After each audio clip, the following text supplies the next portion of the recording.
बिस्मिल्लाहिर्रहमानिर्रहीम। अस्सलामुअलैकुम नाज़रीन। इस एपिसोड के आगाज़ में हम देखेंगे कि शाम में सुल्तान से उनका मुशीर कहता है जो मैं कहना चाहता हूँ उसमें मेरी ज़ुबान बिल्कुल भी साथ नहीं दे रही। सलाहुद्दीन की अब तक कोई खबर नहीं है। हमने हर कोने हर चट्टान के नीचे देखा, हमने तमाम कबाइल को भी पैगामात भेजे, हमने बेहतरीन जासूस भी उनके पीछे भेजे, लेकिन कोई निशान कोई खबर नहीं मिली। ये सुनकर सुल्तान कहते हैं कि किस तरह की किस्मत है मेरे अंदर, बहुत ज़्यादा अभी भी उसका दिल धड़क रहा है, वो अब तक जिंदा है मैं जानता हूँ। तो शेर को कहता है मेरे सुल्तान आपसे ये आपका खादिम मुत्तफिक है, मेरे दिल ने भी किसी उदासी ने जन्म नहीं लिया। मैं जानता हूँ कि वो जिंदा है और दुआ है कि वो जिंदा रहे, सही सलामत रहे। इस पर सुल्तान कहते हैं कि तलाश जारी रखिए अजीज।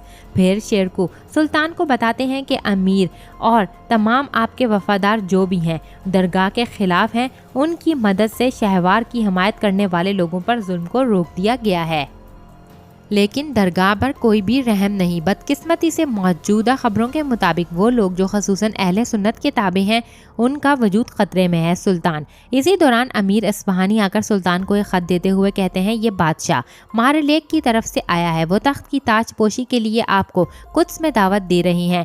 तो ख़त पढ़ने के बाद सुल्तान कहते हैं वो चाहता है मैं इसका मुशाहिदा करूं, दूसरों को ये बताने के लिए कि मुझे मंजूर है। दूसरी तरफ यारोकी एक सर लेकर गार से बाहर आता है और सिपाहियों से कहता है गौर से देखो, हालत देखो, ये हैं हलब के मुहाफिज, इनको देखो ताकि पता चले कि मामलात कैसे हल किए जा सकते हैं। अगर कोई आपके प्यारों को नुकसान पहुंचाए तो मेरे सिपाहियों इसे अपने जहन में रखो। जब शेर आगे बढ़ता है तो गीदड़ अपनी जान बचाने के लिए भागते हैं। दूसरी तरफ सलाहुद्दीन अय्यूबी कुएं से बाहर आने के बाद होश में आ जाते हैं और वो उठकर बैठते हैं तो बालन पास मौजूद नहीं होता।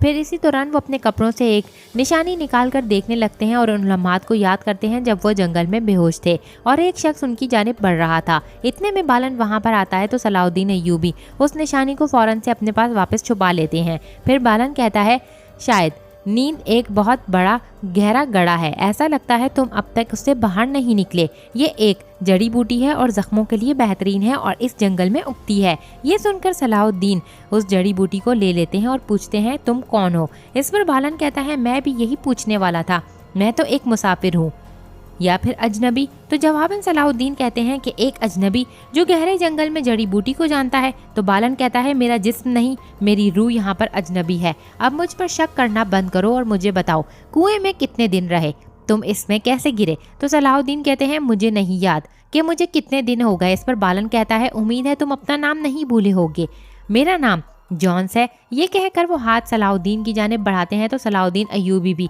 हाथ उसकी जानिब बढ़ाते हुए कहते हैं वाज़े तौर से नहीं याद, मैं यूसुफ हूँ। तो बालन कहता है तुम याकूब अलैहिस्सलाम के बेटे यूसुफ अलैहिस्सलाम की तरह खुश नसीब हो, लेकिन मैं गुलामों का ताजिर नहीं। दूसरी तरफ समंदर के किनारे गुलामों का ताजिर दिखाया जाता है जहाँ पर उसने बहुत सारे गुलाम कैद किए हुए थे और वो सिपाही से कहता है इनमें से चंद एक को छोड़कर बाकी सब बेकार हैं, हम इन्हें बेकार ही खिला पिला रहे हैं। मुझे याद नहीं करना वो लम्हा जब तुमने उन 3 लोगों को कैसे खोया, मुझे उसके लिए तुम्हें पिंजरे में डाल देना चाहिए। ये कहकर वो वहाँ से आगे चल देता है। दूसरी तरफ हम कायरा शहर में देखते हैं वजीर तरगान आगे बढ़ रहा था और सिपाही उसे कहता है ये खुशकिस्मती की बात है, आपको अपनी अजीम शान सदारत के साथ यहाँ तशरीफ़ लाते देख रहे हैं। जब नील का पानी ज़मीन के साथ मिल जाएगा तो मैं आपको यकीन दिलाता हूँ लोगों में बदअमनी के बजाय मुकम्मल तौर से अमन हो जाएगा। इसके बाद इत्तेहादी और दुश्मन दोनों आपके इख्तियार को तस्लीम करेंगे। तो तरगान कहता है मिस्र में हुक्मरानी हमेशा एक जैसी ही रही है, दरियाए नील को पीछे छोड़ने वाला कभी भी नहीं हारता।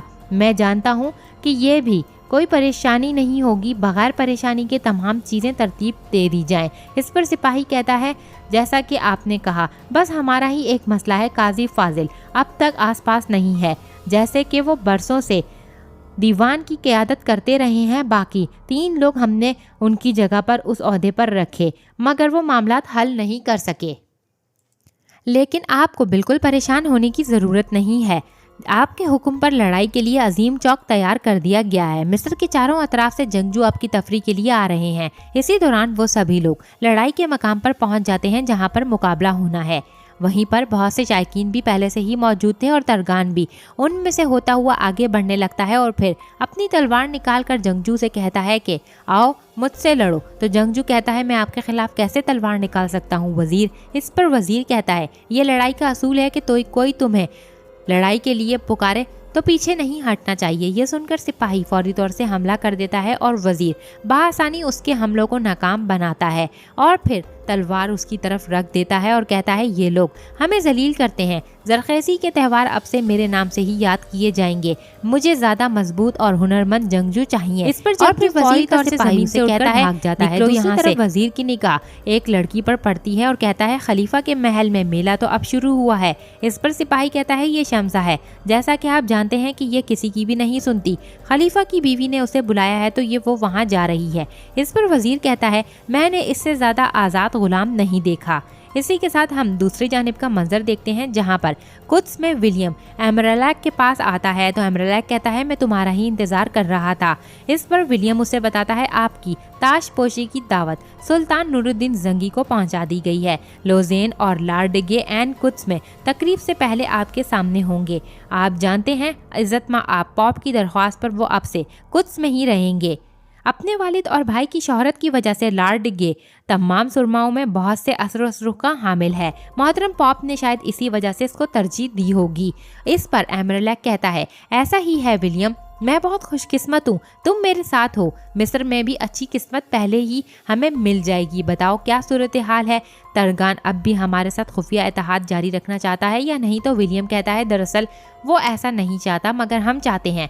मिस्र में दरअंदाजी के लिए दरार तलाश करना आसान नहीं। हम ये मौका बिल्कुल भी ज़ाया नहीं कर सकते। इसी दौरान एमरलैक का बेटा वहां पर आता है जिसको देखकर एमरलैक कहता है ये रहा कुद्स की बादशाहत का कीमती वारिस प्रिंस बालोटोन।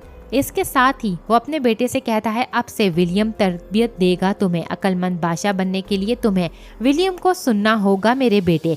दूसरी तरफ हम सलाउद्दीन अय्यूबी को देखते हैं जो कि खड़े होने की कोशिश कर रहे थे और बालन उनकी मदद करता है और कहता है तुम अभी भी रवाना होने के लिए तैयार नहीं। तो सलाउद्दीन अय्यूबी कहते हैं मैं मजबूर हूँ, मुझे फौरन शाम पहुँचना है। इस पर बालन पूछता है क्या तुम वहाँ रहते हो। तो सलाउद्दीन कहते हैं हाँ।